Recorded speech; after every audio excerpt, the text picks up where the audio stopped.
Hello అండి, welcome to Sravani Ramanujam blogs. నేను మీ శ్రావణి. ఎండాకాలం వచ్చిందంటే మనకు ఒక పని ఉంటుంది కదా, వడియాలు కంపల్సరీ పెట్టుకుంటూ ఉంటాం కదా. పిల్లలకు ఊరికే ఏదో ఒక స్నాక్ లాగా కూడా ఉంటుంది. వడియాలు అంటే అందరికీ ఇష్టమే ఉంటుంది కదా. ఆ వడియాలు ఎలా తయారు చేసుకోవాలో చూద్దాము. చాలా మంచిగా, ఎంతో ఈజీగా, తొందరగా పొంగుతుంటాయి, మంచిగా అవుతుంటుంది. తెల్లగా కావడానికి కూడా మంచిగా ఉంటుంది. తెల్లగా ఎలా రావాలో కూడా చెప్తానండి ఈ వీడియోలో. చూడండి ఎంత బాగా పొంగుతుందో. కొంచెం వేడెక్కగానే వేయాలి. వడియా మాత్రం బియ్యం వడియాలండి. బియ్యం అంటే రేషన్ బియ్యం ఉంటాయి కదా, వాటితో చేసిన వడియాలు. రేషన్ బియ్యంతోనైతేనే బాగుంటుంది చేయడానికి, బాగా పొంగుతాయి కూడా. మన సన్న బియ్యం అయితే అస్సలు రావండి, బాగున్నది కూడా. మన దొడ్డు బియ్యంతో, రేషన్ బియ్యంతో మాత్రమే చేయొచ్చు. చూడండి ఎంత కరకరలాడుతూ ఎలా వచ్చాయో. కవర్లో వేస్తే ఈజీగా అయిపోతుంది. నైటే మనము ఒక 1.5 kg నానబెట్టాను నేను. దాంట్లో కావాల్సినవి పచ్చిమిర్చి, అల్లం, జీలకర్ర, నువ్వులు, దొడ్డుప్పు అనమాట. ఇవన్నిటిని కలిపి మిక్సీ చేసుకోవాలి మనము. దాంట్లోకి వాటరు 1:4 రేషియో అనమాట. ఒక్క గ్లాసుకి 4 గ్లాసెస్ ఆఫ్ వాటర్ పోసి వేడి చేసుకుని దాంట్లోనే జీలకర్ర, నువ్వులు వేసి మసలనివ్వాలి. అంటే ఒక పొంగు రానివ్వాలన్నమాట. ఆ పొంగు వచ్చేంతలోపు మనం పచ్చిమిర్చిని, అల్లంని అన్నిటిని పేస్ట్ లాగా, అంటే కొంచెం బరకగా బరక అంటే చాలా ఇంకా కొంచెం ఎక్కువగానే, బరక కంటే కొంచెం ఎక్కువనే మిక్సీ పట్టేసుకోవాలండి. అట్లా అయితేనే దాంట్లో మిక్స్ అయిపోతుంది. మళ్ళీ మురుకుల పీట తోతుతంగా దాంట్లో రావద్దు. అదిగో చూడండి అలా మసలాక నీళ్ళని తీసేసి అన్నం, బియ్యం ఎలా ఉంటాయో అలాగే వేసేసేయాలి. కడిగేసి వేసేసేయాలన్నమాట.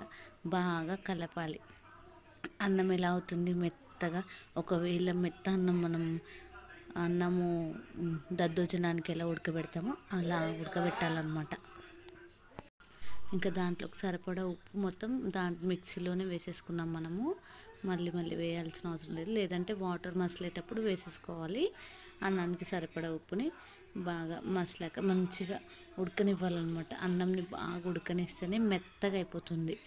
1:4 రేషియోలో పెట్టడం దానికోసమే, మెత్త అన్నం కావడానికి. అదిగో చూడండి ఉమ్మగిల్లడానికి రెడీ అయిపోయింది అన్నము.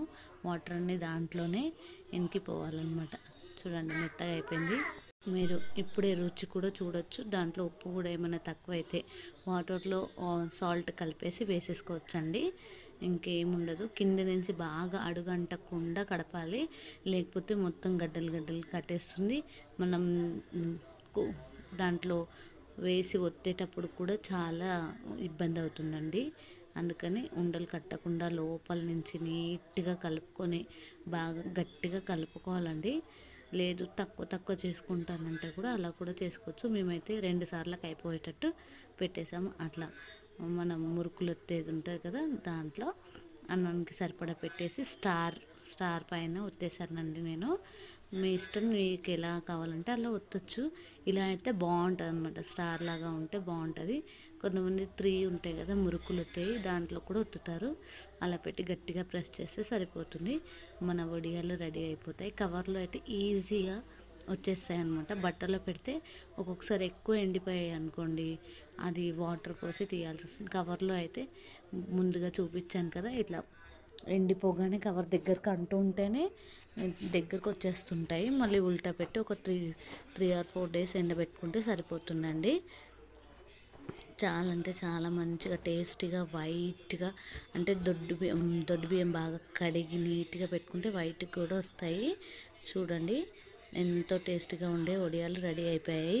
1 day మొత్తం ఆరబెట్టేసి కవర్లో నుంచి తీసేసి అదిగో అలా ఉంటాయి. కరకర ఇట్లా ఓపెన్ చేయకముందే ఓపెన్ అయిపోతుంటాయి అన్నమాట. మనం గట్టిగా తీయాల్సిన అవసరం కూడా ఉండదు వడియాలకి.